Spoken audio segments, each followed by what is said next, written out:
Hi, this is Powell, co-host of Free Thoughts. The show is taking a holiday break, and we'll be back with fresh episodes starting January 8th. But we thought it would be fun to take the next 2 weeks to resurface a couple of shows from our first year that you might have missed. My pick comes from way back on May 5th, 2014, and features guest Elizabeth Anderson. Professor Anderson is a thinker I wish more libertarians were familiar with. She's not a libertarian herself, but she has a deep understanding of libertarian theory and is what I'll call a sympathetic critic. She raises important and challenging questions, and even when I disagree with her answers, I learn a lot from how she thinks about them. Professor Anderson has been on Free Thoughts twice. In this first appearance, we discuss egalitarianism. What's the best way to think about the justice of different distributions of goods in society? Should we care whether some people have more stuff than others? Or are there other principles that matter more? And even if we think existing inequality is unjust, what's the proper response to that? I hope you enjoy this thought-provoking episode from our early days.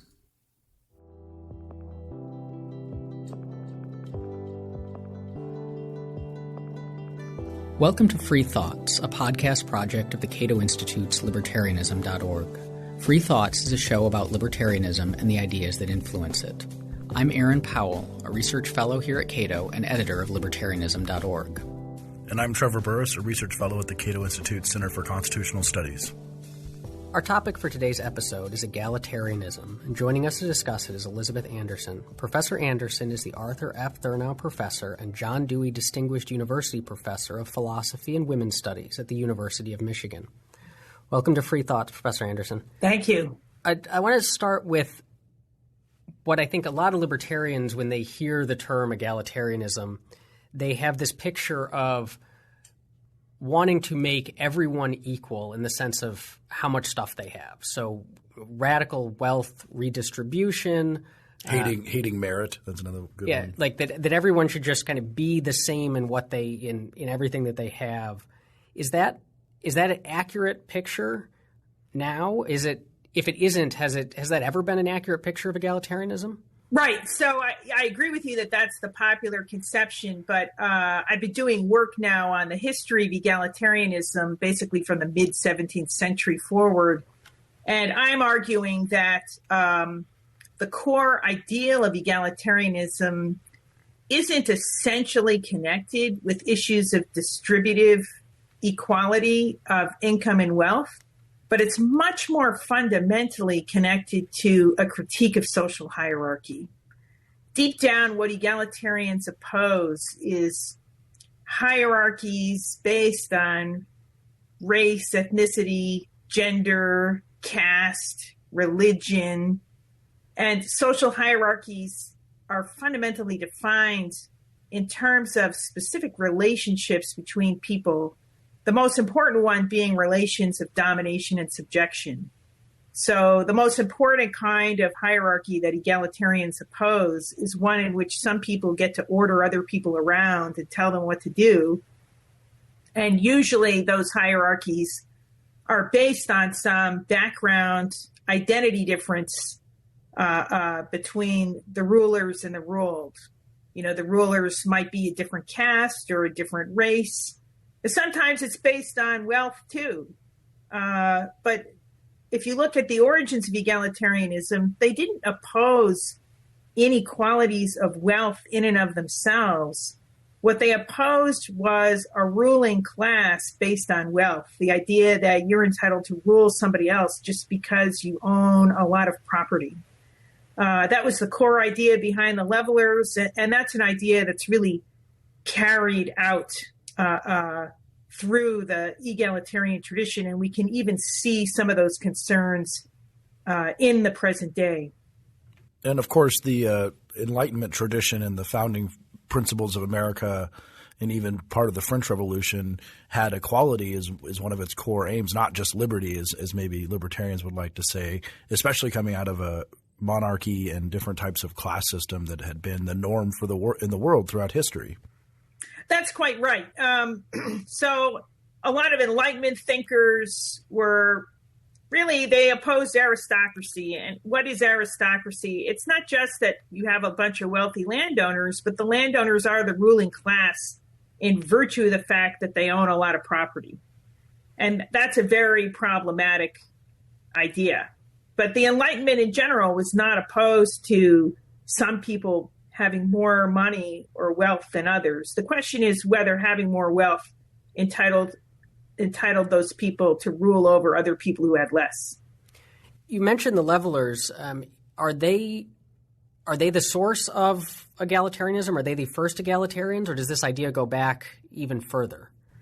That's a wonderful question. You can find egalitarian ideas going back even to biblical times. It's, I think, a core idea of almost all monotheistic religions, that there is an equality of souls, that one soul doesn't differ from another. They're all equally eligible for salvation, at least in principle. The difficulty was with these older biblical forms of egalitarianism was there was always a million reasons why the equality of souls never translated into equality of social relations on earth. You'd only get into an egalitarian position in heaven. What's interesting about the 17th century is here you have a movement in the English Civil War, the Levelers, who really want to bring egalitarian social relations down to earth. Now, you can see some precedents even before the 17th century that start to arise really with the Protestant Reformation. Luther declared the priesthood of all believers. That is, you didn't need some priest to mediate an individual's relationship to God.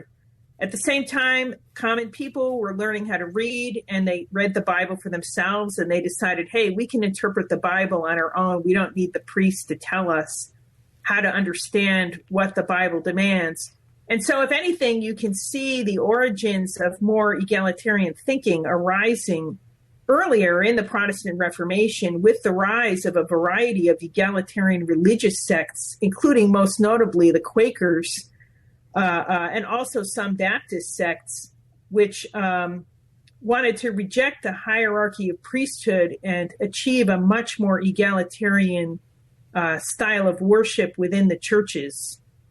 So if you want to go further back, I suppose you could trace egalitarianism to the Reformation. But as far as state relations go and limitations on state power, that's largely arising in the mid-17th century around the time of the English Civil War. And in many ways, the concept of republicanism, as was used by founding father figures like Alexander Hamilton, really just expressed a lack of social hierarchy to a degree. And you read a lot of early founder writings, and you see them complaining about the opulence of George Washington's carriage, for example, as being a demonstration of not having egalitarian Republican principles, which seems kind of similar to complaining about Catholic ornateness against Protestant austerity, right? Yes, I think there's something to that, although I wouldn't necessarily cite Hamilton as among the founders who were keen on opposing monarchy. Yeah, that's a good point. Monarchy. I think he's a little bit more inegalitarian. The real star of the American Revolution from an egalitarian point of view was Tom Paine. And Tom Paine really embodied a style of radical egalitarianism that was also quite libertarian, and that informed radical movements, not just in the United States, but in France and, importantly, in England. The Chartist movement took a lot of its ideas from Paine, and a lot of those ideas resonate pretty strongly with contemporary libertarian critiques of the state. So far what we've talked about has been mostly this quality of power distributions and an anti-hierarchy view, but there has been a strain in egalitarianism of what you've called equality of fortune or distribution. And when did that come in? What is that, and also when did it come in? Yeah. Right. So why don't we go back to the Levelers for a moment, because they represent a really interesting kind of movement. The Levelers were called the Levelers because people accused them of wanting to level all differences in wealth. And they disavowed that completely. In fact, they argued in favor of free trade and private property. They were totally in favor of these institutions. But if you look at the core of what they opposed monopoly privileges that were granted by the state. That's the sense in which they were free traders. They saw the state as creating a bunch of cronies by granting monopoly privileges to various manufacturers and merchants that would then shut everybody else out of access to opportunities to set up their own businesses and compete, on a level playing field with everybody else. So there is a true sense in which they were levelers. They wanted to level down privilege. They wanted the state to grant everyone an equal set of rights. And in that sense of leveling down, there's really nothing objectionable to it. It just means getting rid of a class of cronies whose wealth is founded on special monopoly privileges that the state has granted them. So you can see in this sense, if you think that the source of property inequality is due to the privileges that a particular class has obtained from the state, libertarians should equally well oppose that kind of inequality and equally well call for leveling down, or perhaps what you should say is leveling up everybody to equal rights to set up their own business and compete with the people who at the time had been granted monopolies to engage in certain kinds of trade and manufacturing. So that's a point at which distribution comes in. But I think that concern with distribution, I think, is something that libertarians could sign on to completely. It's only later, really with the rise of socialism, that you get a much more strongly distributionist sense of egalitarianism, which is founded in a critique of the unequal outcomes that free markets deliver. But that's really a 19th century idea. You look in the 17th and 18th centuries, and egalitarianism is not fundamentally about distribution, except insofar as it's opposed to unequal distributions that are created by state privilege and monopoly. And then industrialization, though, of course, changes the world a little bit more, because if everyone's more or less farming, it doesn't seem like anyone can really shoot ahead of everyone else without having these large factories and industrial things to create that level of wealth.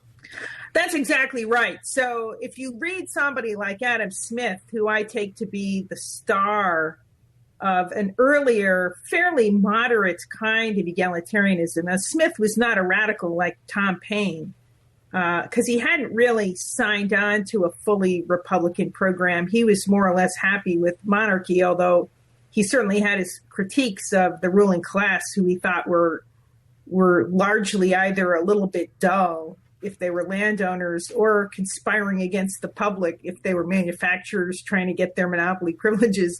We can leave that aside. Smith didn't really have a clear alternative to monarchy in his day, but he did share a lot of the radical Republican sympathy for free markets, precisely because the alternative that was on the table at the time was government-granted privilege. And it's one of the reasons why Smith, he opposed monopolies.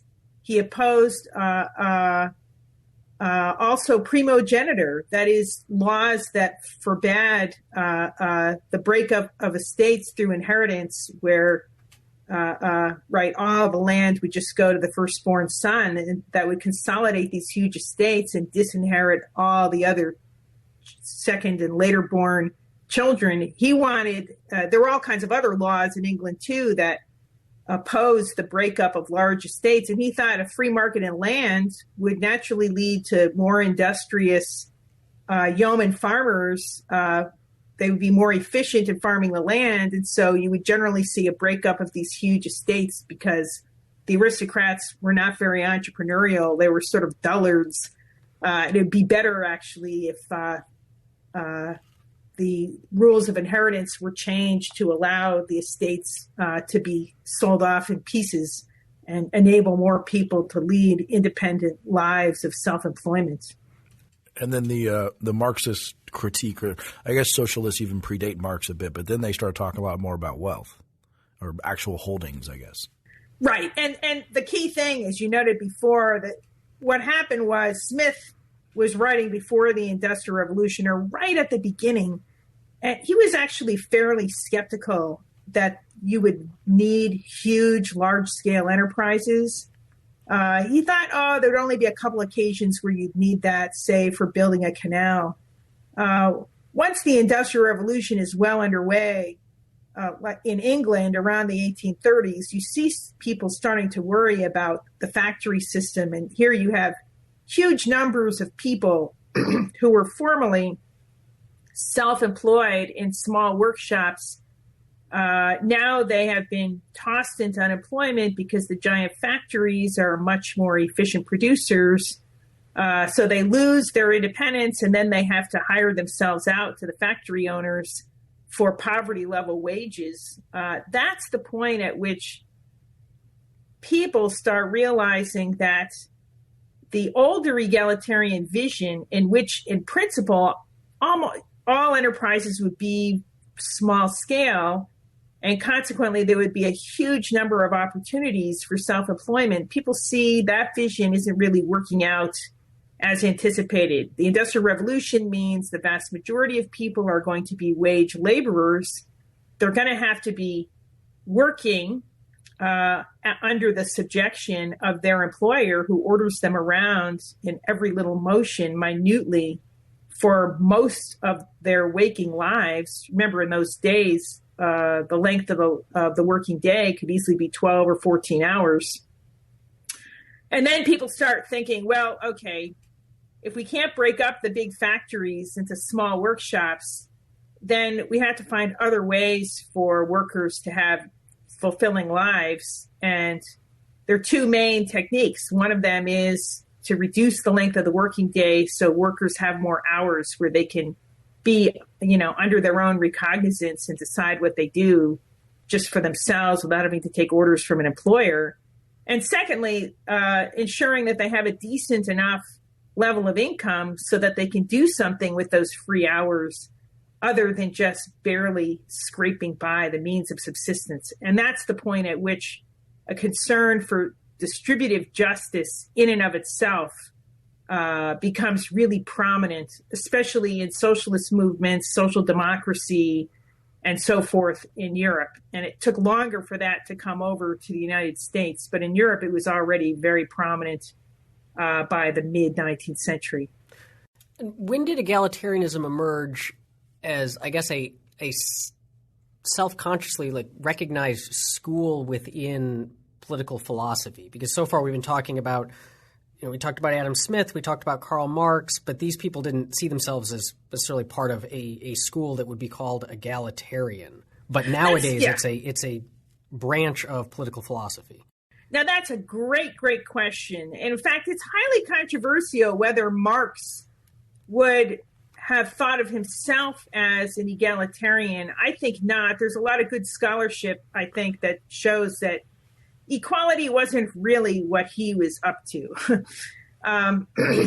So you see, at least intellectually, the late 19th century is a point at which self-conscious egalitarian thinking in the distributive sense starts becoming prominent.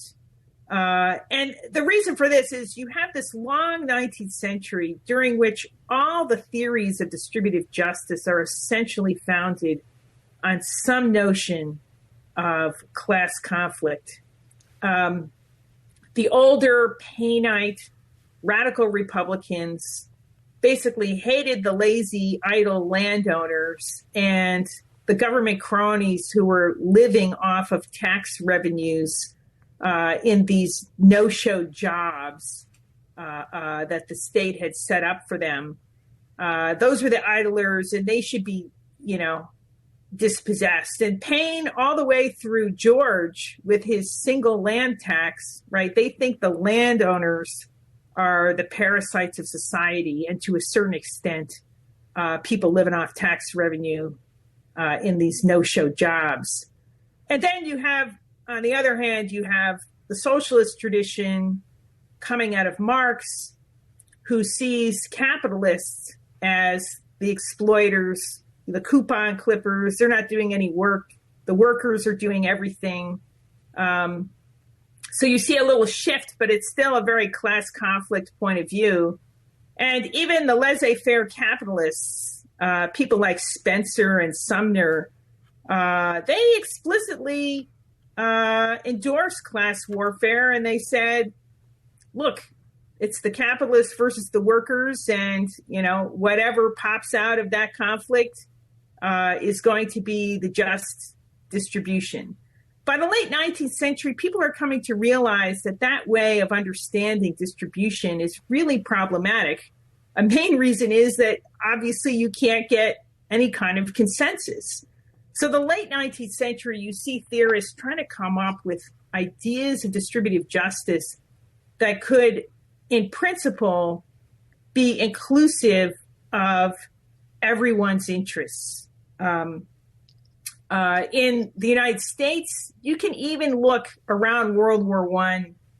You see these ideas being formed.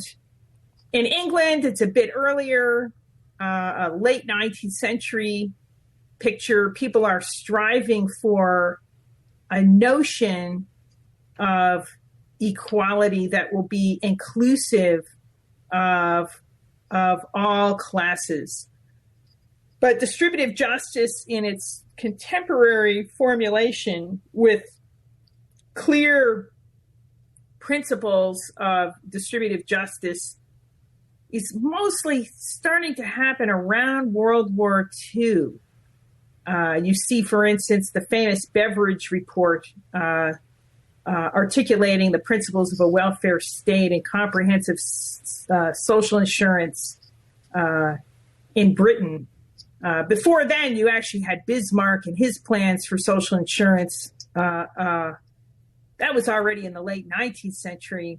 And Bismarck basically was trying to figure out a way to make capitalism acceptable to the workers and to dislodge the popularity of the socialist movement by showing that capitalism could deliver real benefits to the workers. And that's why Bismarck, the arch-reactionary anti-socialist, was in fact the author of Germany's welfare state. It seems like you start having a conversation about desert, obviously, what do you deserve, and responsibility, too, to some extent, workers versus capitalists, or underclass versus rich people, and whether or not people are getting what they deserve and what they're responsible for. Yeah, if anything, I see desert-based notions of distributive justice are much more where the 19th century class conflict view was coming from, right? That the labor theory of value is based on a theory of productive contribution. You should get in accordance with what you contribute. But the labor theory of value said workers were the only people who are contributing at anything, right? So the workers should get 100% of the product. Now, Marx himself had a problem with that, and he criticized that view, but that was a very popular view among, you could call popular Marxism, if not Marx himself. Yeah, the harder you work, the more blisters you have, the more sweat on your brow, the more you deserve. Quite right. And it's really later on, starting with ideas of social insurance, you see both the social democrats and people like Bismarck. People get the idea that, look, a lot of times people can be prone to illness and industrial accidents and unemployment. It's not no fault of their own. You have a recession and millions of people are thrown out of work. It's not because of anything wrong that they did, but now they no longer have an income. It's not their fault. And so instead of desert as productive contribution, you get the notion of, well, this suffering is not deserved because it wasn't their fault. And that can be a rationale for social insurance, that you can see that people are prone to systematic risks of illness, disability, unemployment, and so forth.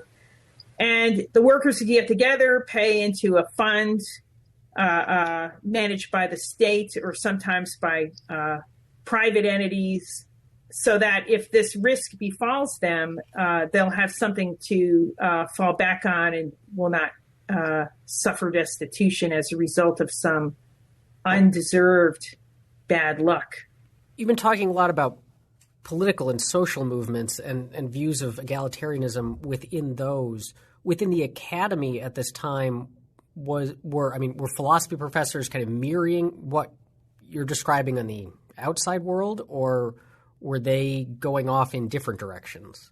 Yeah, I mean, the academics too, already by the late 19th century, as I say, people are trying to move towards a vision of distributive justice that isn't just going to be based on class conflict, but something that could unite all classes of society around a common vision. So you see in England, people like Tawney, or in the United States, Ralph Barton Perry, famous philosopher around World War I, they're kind of groping towards this. But you don't see really sharp analytical accounts of distributive justice until the post-World War II era. And of course, in the United States, really difficult thinking about distributive justice was largely propelled by John Rawls's theory of justice, where he puts distributive justice back on into academic discourse in a major way by articulating and defending egalitarian principles of distribution. And it seems like he kind of has a responsibility theory, or maybe in the what you call luck egalitarianism, of the things that are not your fault, such as your natural intelligence or natural speed, or maybe your birth parents, should not factor heavily into your placement in society.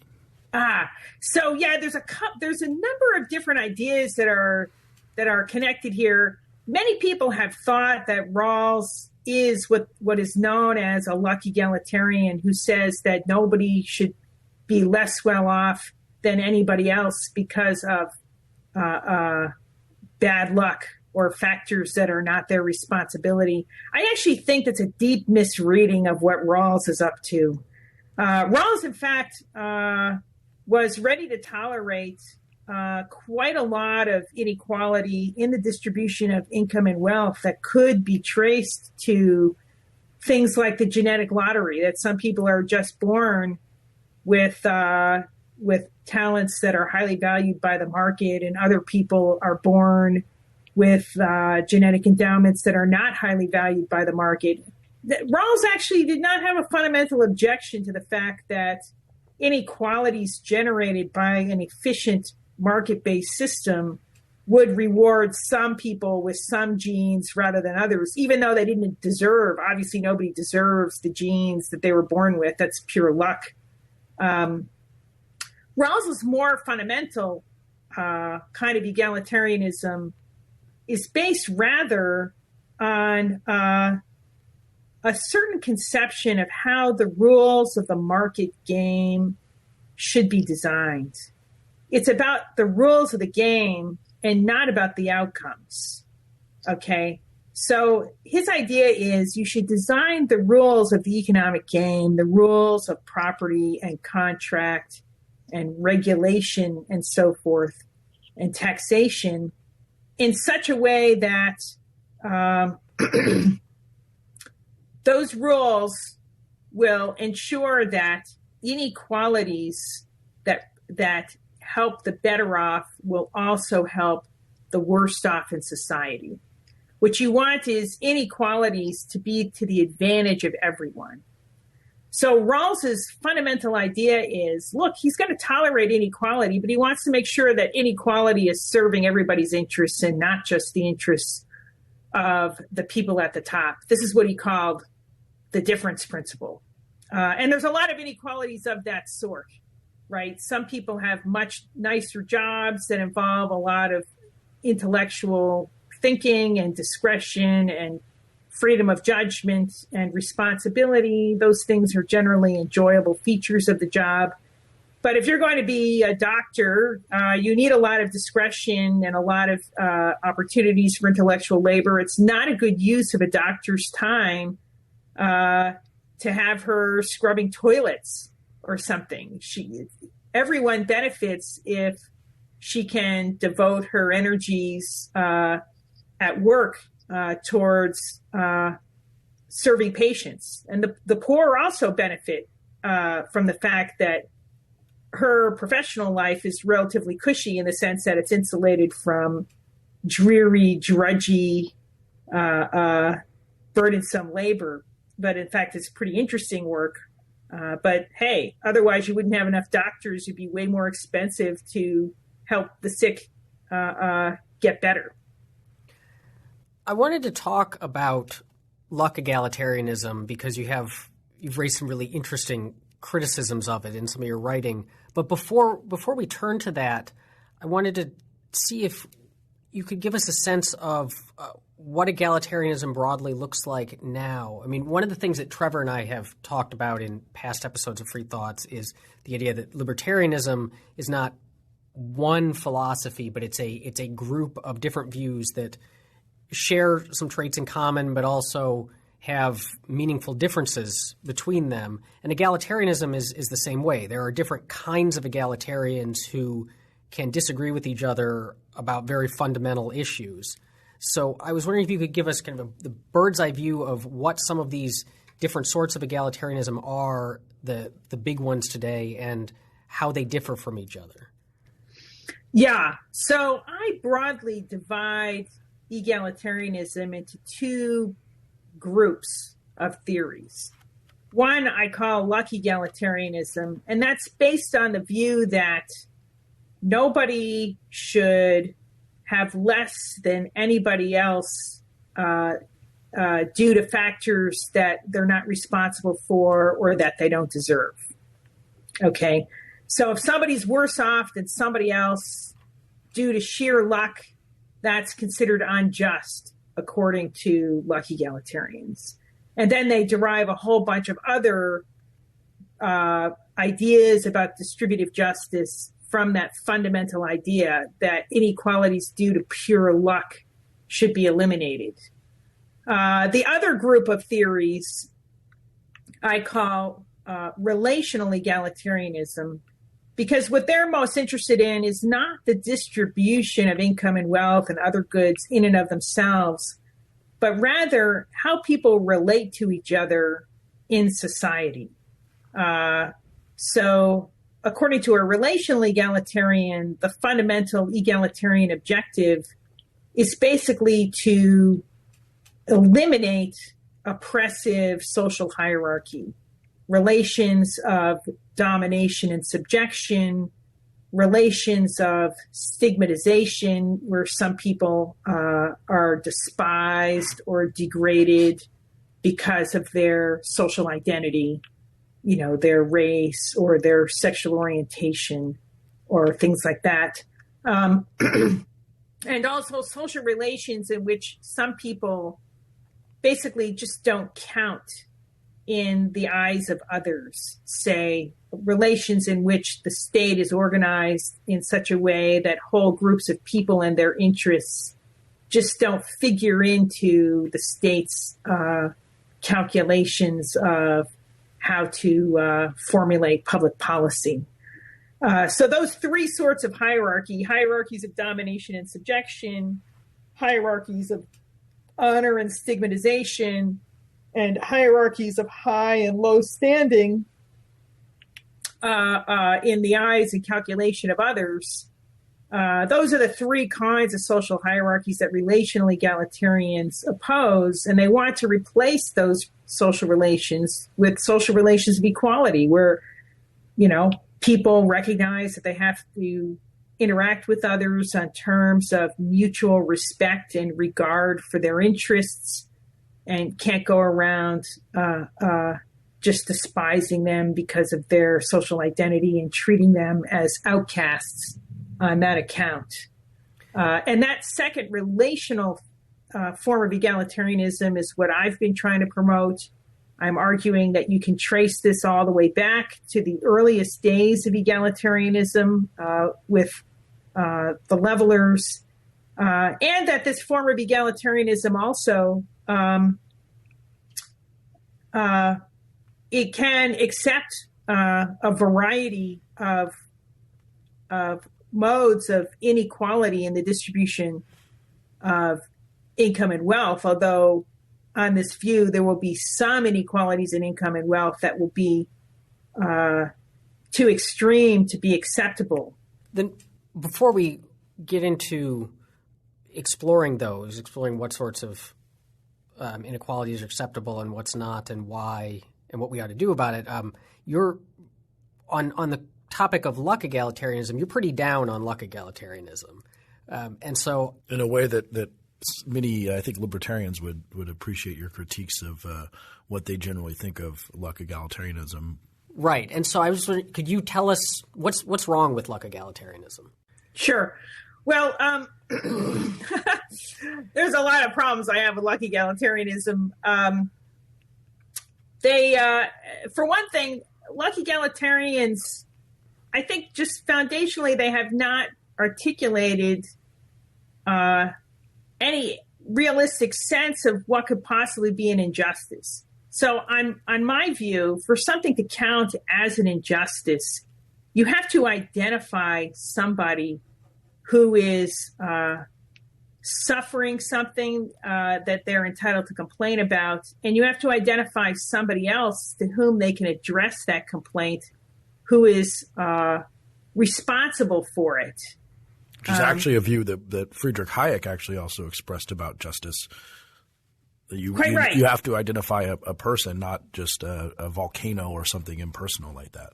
That's exactly right. And my problem with it is that if somebody's born with less talent, say, than somebody else, number one, I fundamentally don't think that is in itself anything to complain about. It's nobody's fault here. We're assuming that, the person wasn't subject to, like the mom, when she was pregnant with this person, wasn't maliciously drugged with something that caused a genetic mutation. We'll set aside those kind of perverted cases. In the normal case, if somebody's born with less talent than somebody else, it's just a matter of luck. There's nobody to blame for it. But at the same time, I also think that it's kind of perverse to direct one's anger or complaints against the more talented. In a well-ordered society, the more talented, the exercise of the talents of the more talented should redound to the benefit of everyone, right? We all enjoy watching the superb athletes do their great performances in the sports they engage in.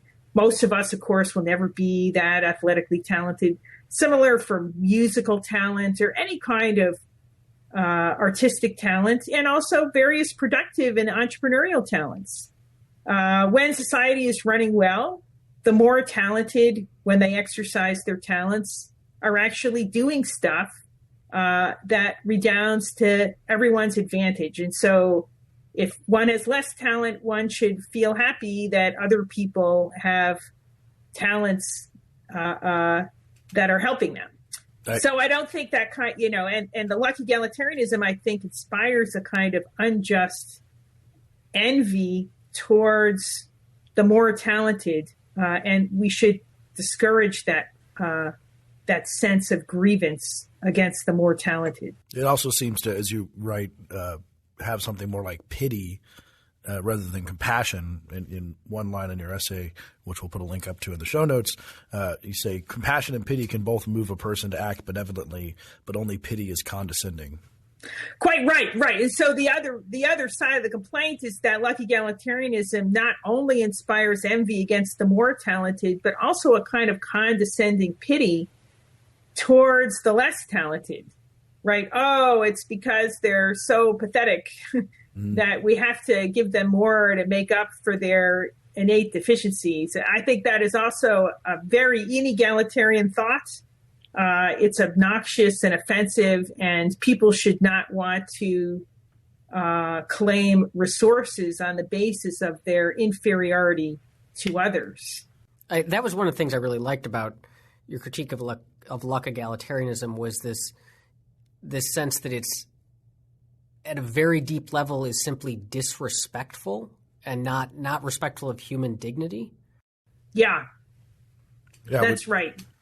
Yeah, and you bring it up in a variety of ways, saying that putting yourself on an obligation, things that a lot of conservatives, it would resonate with conservatives, which probably might maybe strike people as odd, but there's something about these laws that are insulting, both to the people administering them and the people they're being administered to. I think that's right. Now, I do want to stress, though, that both kinds of egalitarianism that exist today, both the relational egalitarians and the luck egalitarians, are willing to accept quite a lot of distributive inequality. I've already explained how Rawls accepts inequalities that, as a matter of fact, redound to the advantage of everyone. But luck egalitarians, too, are perfectly happy to accept inequalities that really are due to, say, somebody working harder than another person, or more prudently managing their assets. They're perfectly happy to allow that. Or even people being misfortune for their own fault sometimes. Right, through their own fault. So luck egalitarians are perfectly happy to say that, if you screwed up and it's your fault, that there's no injustice in your being less well off than somebody who behaved more industriously and more prudently. So you don't really see, it's very rare today to see somebody who is trying to advance a really radical distributive equality that rejects any inequalities in the distribution of income and wealth. I can't actually think of anybody right now who is that extreme in either egalitarian camp. On the relational egalitarianism, as you've described it, a lot of it seems to be stuff that libertarians could get behind. I mean, we could say, like, people should be equal in their rights. They should be equal in treatment before the law. And that sounds great. So I'm wondering, where does relational egalitarianism, as you advocate, part from libertarians? What are we going to disagree with as far as your vision for egalitarian justice? Right. So here's one place where I think libertarians and relational egalitarians might part ways. Relational egalitarians do see a pretty strong rationale both for a ceiling, a floor below which people shouldn't fall. So, we believe in safety nets, and also see some rationales for limiting extreme accumulations at the top. And why don't I focus on the top, because I think people are more familiar with the idea of safety nets. But relational egalitarians are pretty worried about, say, the contemporary distribution of wealth in the United States, with more and more wealth accumulating to people at the top. The fundamental reason for that is political. It's that the more extreme the wealth inequality, the more likely you're going to end up with a plutocracy where the rich are calling all the shots in government. And I think we see some evidence for that. So if you want equality of standing, in the sense that the state should treat everyone's interests as on a par and not just curry favor with some privileged group, then the current dependence of people in Congress on having to spend about 60 or 70% of their time fundraising from rich people and having to offer attention and agenda-setting power in return for that is very problematic. So the prime objection to extreme inequalities of wealth is not that some people just get to be really rich, but rather that wealth gets translated into unequal political power until the rich just capture the political process. You don't have a democracy anymore. But that seems like a concern that a lot of libertarians are actually on board with. I mean, when we rail against, say, cronyism, it's that people who are politically connected and people who are wealthy can bend the government to their will to get special favors that the rest of us can't. But the libertarian solution to that is simply to reduce the size of government and the scope of its powers to the level that no one can kind of get it to call shots in their favor, that the government, if it's limited to simply protecting rights, say, then no matter how much money you have, you're not going to be able to get it to give you favors because it doesn't have any favors to give. Right. And so, yeah, and here's the rejoinder from relational egalitarians, is that contemporary capitalist systems actually depend on a very complicated infrastructure of property rights. These are the constitutive rules of the game for how capitalism is supposed to run. And it turns out that as technology and the scale of production get larger and larger, you need more and more complicated rules. Things like intellectual property, for instance, they can get pretty arcane. And the difficulty is, I think most people acknowledge that some form or other of intellectual property is going to be needed to stimulate innovation. But at the same time, intellectual property is a state grant of monopoly rights, at least for a temporary period. So here we have a problem, because you could see how you could game the system of intellectual property rights in order to shore up massive monopoly power. But you can't say we're not going to have the state engaged in acknowledging or creating intellectual property rights. I don't know. Maybe some libertarians think that. There actually are a lot of libertarians who think that, and for exactly the reasons you said. One of the reasons, first one being that they don't think it's really property, in the sense of it's not rivalrous. I don't take anything from you by taking an idea from you. And then the other sense of it's just constantly political gamesmanship for an intellectual monopoly established by the state, and almost the same thing going back to the levelers and saying it's just as good as the king's monopoly over shipping to the East India Company. Right. And that happened, of course, with the Mickey Mouse Protection Act of 1998, when the Sonny Bono Copyright Act is what it's actually called, when Disney was complaining about the fact that Mickey Mouse was about to go into the public domain, and that was one of the biggest reasons they extended that. Right. So, I think it would be an interesting experiment to see whether we could come up with some alternative method for encouraging innovation. I'm sort of two minds of this. My own personal view is that copyright is completely outrageous and beyond the pale, and that the term of copyrights, if you allow it at all, should be radically reduced from what they currently are. And the evidence for this is that, as we can see from the explosion of information on the web, it looks as if people are perfectly willing to share their ideas with each other for free. They just want to be read. I mean, yeah, Creative look at Commons. Wikipedia. It's very impressive, actually, how many people just want to communicate ideas to others, and they're not asking for any money for it, or perhaps only a voluntary contribution. Well, on the other hand, with patents, I have some worries that there are certain kinds of invention that require spectacular amounts of upfront investment. And if other people could just kind of seize the results, say for pharmaceuticals, it's not to say I'm not a great fan of big pharma, but hey, it really is objectively expensive to develop effective new drugs. And it's hard to see how that could happen without patents. As soon as you invent it, other people can start manufacturing, because the marginal cost of manufacturing a pill is almost nothing. All the cost is in development. Well, yeah, we'll definitely have some intellectual property episodes in the future, probably on both sides. It's a debate within libertarianism. I wanted to go back a little bit, though, when you were talking about political influence. I think this really gets to a core of relational egalitarianism, that it's not just wealth that's a problematic. Steve Jobs brought us a bunch of awesome things, but if Steve Jobs starts courting government power, it's different. But one of the things that's interesting in your work is when you're talking about egalitarianism, you sort of have to start talking about who and what traits should get equal access or should create equality. What things should we be maximizing equality on?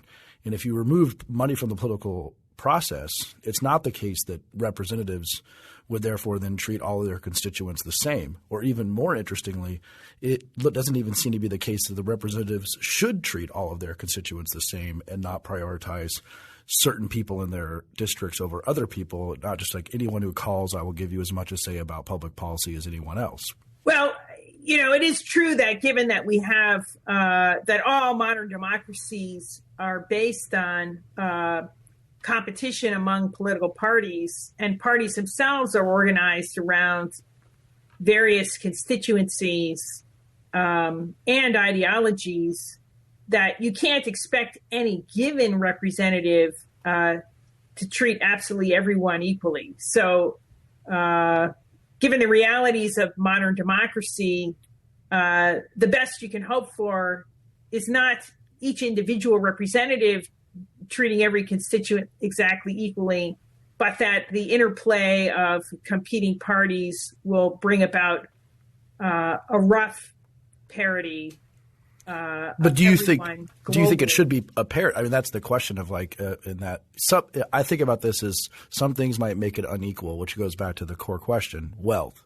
Other people might have inequalities, such as the ability to be well spoken, or the ability to have create political coalitions and have a lot of friends and rally people. And that would be like an inequality in some sense. That guy's super charismatic and he gets people behind him. So he gets more of the ear of the legislator than someone who is not charismatic and can't rally people behind him. So you could have egalitarian concerns about that. Oh, I see. Yeah. So, I'm not so much concerned about that because they're purely individual. So it is true that the smooth talkers and the better lookers are liable to have an advantage in electoral politics, in the age of mass media and so forth. And that doesn't worry me so much. That's just another way in which unequal talents tend to give people unequal advantages in competing for certain kinds of jobs. What I more worry about is once the person is in office, how are they treating everybody else? And here I acknowledge that, any given politician is not going to be strictly impartial among all constituents because they're representatives of political parties that are coalitions of different groups of constituents, but that in the aggregate, in a well-run democracy, the play of interest-group politics should, in the aggregate, work in such a way that everyone gets adequate representation of their interests, in a representative democracy. In this democratic equality, as you've referred to it, you talk about a need for equality of capabilities, that we should make sure that everyone is as capable of participating as everyone else. We've talked about this just now in the political sphere of political influence, but you also say that we need this equality of capabilities within civil society as well. What do you mean by that? Right. So remember, I don't think that I'm not advocating literal, exact mathematical equality of capabilities because that's really impossible. There will be some people who will be more highly educated than others, partly just because they have a taste for studiousness, right? They study hard, they learn a lot more, they're really interested in academic learning, so they'll move further in the educational system. But I do think any egalitarian society is interested in ensuring that everybody has access to a decent education at the primary and secondary levels and has a reasonable shot, given their opportunities for primary and secondary education, that if they work hard and are studious, that they have a reasonable shot at a college education too. That their K through 12 education is not so deficient that they could never qualify themselves for higher education. I think that's unjust. The state should provide decent opportunities for everyone, but it doesn't follow that that the outcomes would be equal, nor even necessarily that every single public school, say, would offer exactly the same opportunities as every other. I think that's both impossible and probably unjust, because different communities have different tastes for education too. Some communities would rather spend their money on other things, and that's not inherently unjust as long as every kid gets a shot at a decent education, so they have the capabilities they need both to function successfulessly in the economy and to function effectively as citizens. In your essay, what is the point of equality? I guess one of the things that you say that egalitarianism demands for each of us is, quote, the social conditions of being accepted by others, such as the ability to appear in public without shame and not being ascribed outcast status. And I was curious about that when I read it, because I was wondering, it seems to be like we could say, for races, it's not okay to shame or ascribe outcast status to people on the basis of race or sexual orientation, but does that extend even to, say, cultural attitudes or beliefs or behaviors? Because it seems there can be, beliefs that one holds that might make it so that one deserves outcast status. If you're a, just virulent bigot, or a member of the KKK, or there can be views that are just really repugnant. The Phelps Church, right? And so you should, and so you absolutely ought to be shamed when you're in public. Right. Yeah. Well, the Phelps Church has almost uniquely among political actors in contemporary America figured out a way to be equally offensive to all groups, right or left. That's an achievement in and of itself. Yeah. Yeah. It takes hard work to do that.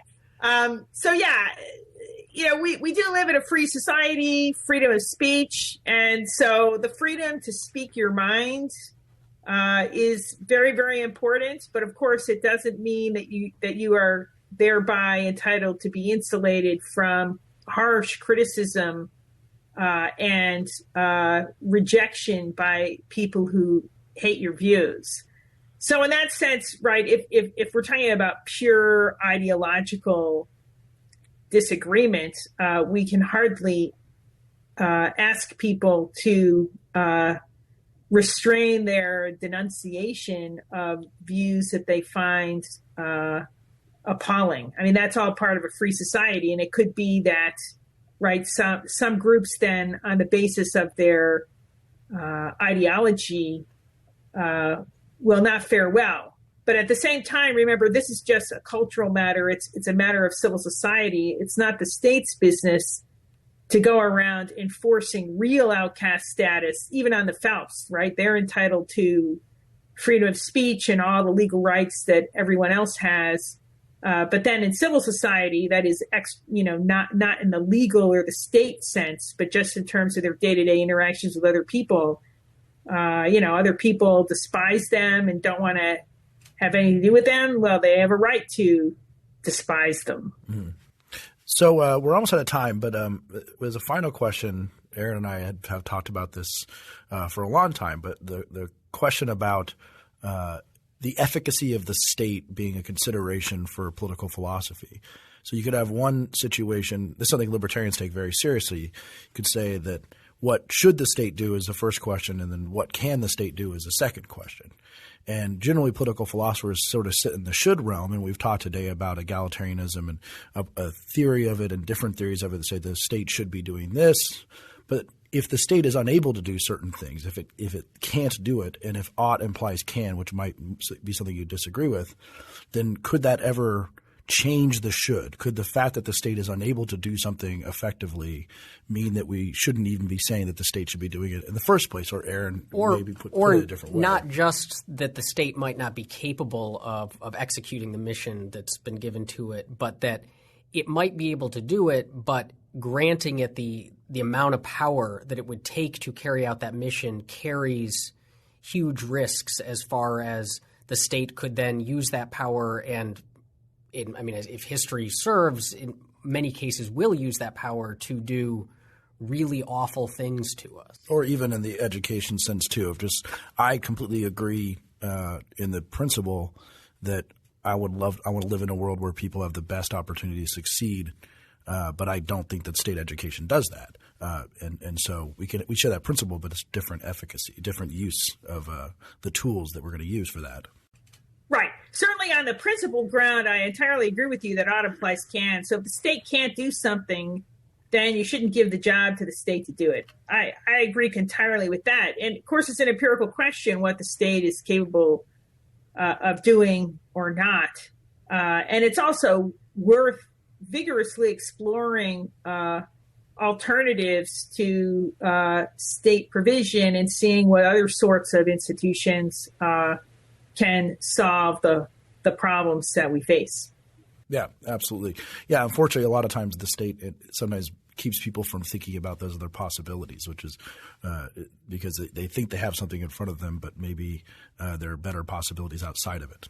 Yeah. For libertarians who are listening to this and we're not ready to get on board with egalitarianism, what do you think? What should we still take away from this? What do you think is, even without abandoning libertarianism, what can we learn from egalitarianism? Well, I think if you look at the relational egalitarian tradition, I think libertarians would see a lot to like. Libertarians and relational egalitarians are united in their suspicion of some people wanting to boss other people around. And that's where we really have a lot of common ground. Then the question is, what kinds of social practices and institutions do we have to construct in order to minimize that bossing around? Well, thank you very much for coming on Free Thoughts, Professor Anderson. It's a pleasure to talk to you. Thank you for listening to Free Thoughts. If you have any questions or comments about today's show, you can find us on Twitter at FreeThoughtsPod. That's Free Thoughts, P-O-D. Free Thoughts is a project of libertarianism.org and the Cato Institute and is produced by Evan Banks. To learn more about libertarianism, visit us on the web at www.libertarianism.org.